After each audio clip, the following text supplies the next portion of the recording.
संध्या, पार्णव कर्म, नित्य श्राद्ध, सपिंडन, धर्मसार, पापों का प्रायश्चित, प्रतिसंक्रम, युग धर्म, कर्मफल, योग शास्त्र, विष्णु भक्ति, श्रीहरि को नमस्कार करने का फल, विष्णु महिमा, नृसिंह स्तोत्र, विष्णुवर्चन स्तोत्र, वेदांत और सांख्य का सिद्धांत, ब्रह्म ज्ञान, आत्मानंद, गीता सार आदि का वर्णन है। चलिए मित्रों से वीडियो के माध्यम से समझते हैं। कुकर्मे कर्म फल मृत्यु लोक के विषय में वीडियो पसंद आए तो लाइक और सब्सक्राइब जरूर कर लेने। चलिए वीडियो की ओर बढ़ते हैं।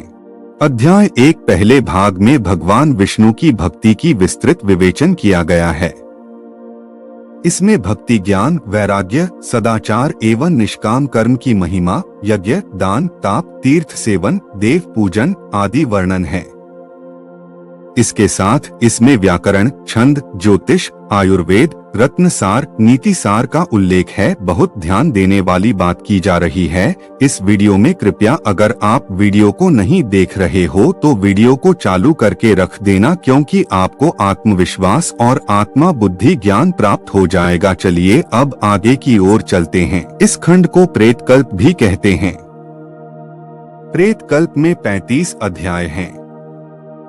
इन अध्यायों में मृत्यु का स्वरूप, मरणासन्न व्यक्ति की अवस्था तथा उनके कल्याण के लिए अंतिम समय में किए जाने वाले क्रियाकृत्य का विधान है।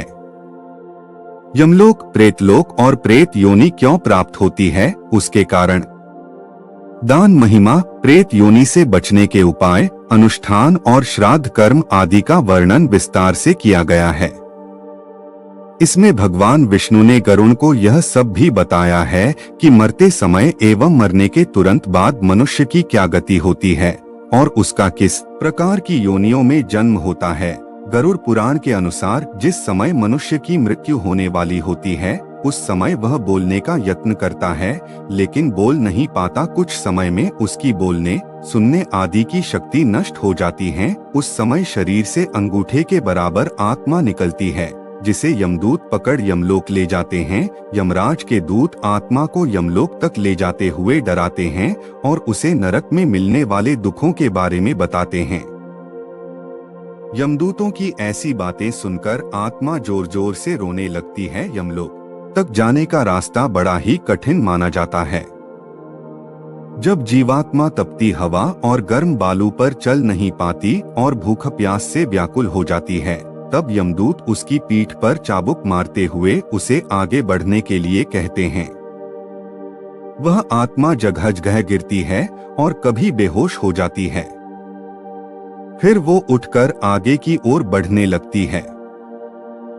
इस प्रकार यमदूत जीवात्मा को यमलोक ले जाते हैं। इसके बाद उस आत्मा को उसके कर्मों के हिसाब से फल देना निश्चित होता है।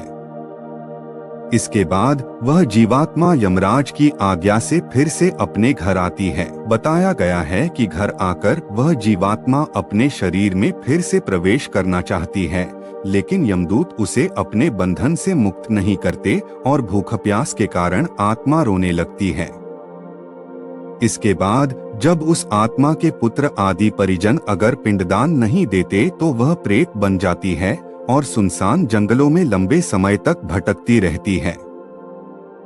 गरुड़ पुराण के अनुसार मनुष्य की मृत्यु के बाद 10 दिन तक पिंडदान अवश्य करना चाहिए। अगर पिंडदान नहीं करते तो मृत्यु लोक में परिजन की आत्मा भटकती रहती है।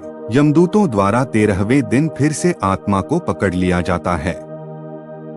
इसके बाद वह भूख प्यास से तड़पती 47 दिन तक लगातार चलकर यमलोक पहुंचती है।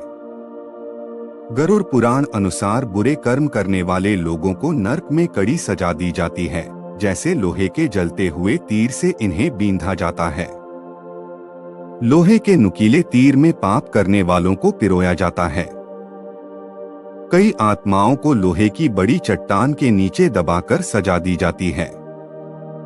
किस आत्मा को क्या सजा मिलनी है ये उसके कर्म निश्चित करते हैं। जल्द से जल्द नरक यात्रा का भाग भी आने वाला है।